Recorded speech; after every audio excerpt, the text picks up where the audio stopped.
২রা মে ২০১১ রাত ১টা পাকিস্তানের অ্যাবোটাবাদে দুটো আমেরিকান ব্ল্যাক হক হেলিকপ্টার ল্যান্ড করে, যার ব্যাপারে পাকিস্তান আর্মি কোনো কিছু টের পায়নি। কয়েক মুহূর্তের মধ্যেই ওই হেলিকপ্টার দুটোর ভেতর থেকে ২৪ জন প্যারা কমান্ডো বেরিয়ে আসে। তার ঠিক ৪০ মিনিটের মাথায় তারা ওসামা বিন লাদেনের মাথার ঠিক মাঝখানে গুলি করে। এরপর তারা তাড়াতাড়ি করে পালিয়ে যায়, কিন্তু পালানোর আগে তারা নিজেদের একটি হেলিকপ্টার সেখানে ব্লাস্ট করিয়ে দেয়। প্রশ্ন হলো কেন? আর যে লাদেনকে আমেরিকা গত ১২ বছর ধরে খুঁজছিল, সে কেন পাকিস্তানে ১২ বছর ধরে লুকিয়েছিল?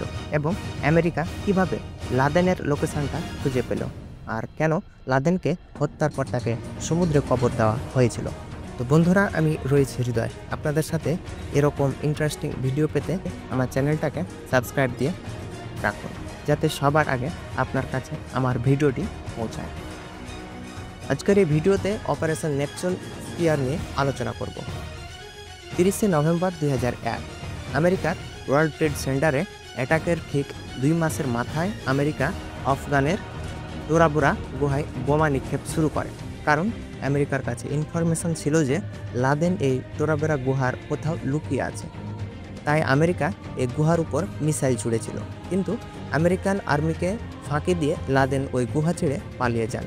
তারপর থেকে টানা ১১ বছর আমেরিকা হন্যে হয়ে সারা বিশ্বে লাদেনকে খুঁজছিল। এবার আমেরিকার ঠিক কিভাবে লাদেনকে খুঁজে পেয়েছিল সেটা জানার আগে দেখে নিই সেদিন রাতে কি কি হয়েছিল। তো তারিখটা ছিল ১লা মে ২০১১। আফগানের জালালাবাদে আমেরিকার কন্ট্রোলে থাকা বাগরা আর্মি ক্যাম্পে ৪টা হেলিকপ্টার আসে। এর মধ্যে ২টি ছিল ব্ল্যাক হক হেলিকপ্টার আর ২টি ছিল চিনুক হেলিকপ্টার। ঠিক রাত ১০টা ৩০ নাগাদ ২টি ব্ল্যাক হক এবং একটি চিনুক হেলিকপ্টার পাকিস্তানের আবুদাবাদে যাওয়ার জন্য প্রস্তুতি নেয়। এবার যে দুটি ব্ল্যাক হকের সাথে যে চিনুক হেলিকপ্টারটি গিয়েছিল, সেটা অ্যাবোটাবাদে যাওয়ার মাঝখানে একটি জায়গায় নামে। এই চিনুক হেলিকপ্টার এর ভেতরে মোট ৪৯ জন নেভি, মেশিনগান ও গোলাবারুদ এবং একটা এক্সট্রা ফুয়েল ছিল। জালালাবাদ থেকে অ্যাবোটাবাদ আসতে ওই দুটো হেলিকপ্টারকে প্রায় ৯০ মিনিট সময় লেগেছিল এবং রাত ১২টা নাগাদ লাদেনের বাড়ির উপরে উঠতে থাকে। তো এবার প্রশ্ন হলো, পাকিস্তান সরকার কেন কোনো কিছু টের পায়নি? আসলে ওই হেলিকপ্টারটি ছিল মডার্ন স্টেলথ টেকনোলজির একটা একটা নর্মাল হেলিকপ্টারে বিকট শব্দ হয়, সেটা আপনারা সবাই জানে। কিন্তু স্টেলথ টেকনোলজি ব্যবহারে হেলিকপ্টার দুটি নিঃশব্দে উড়ছিল।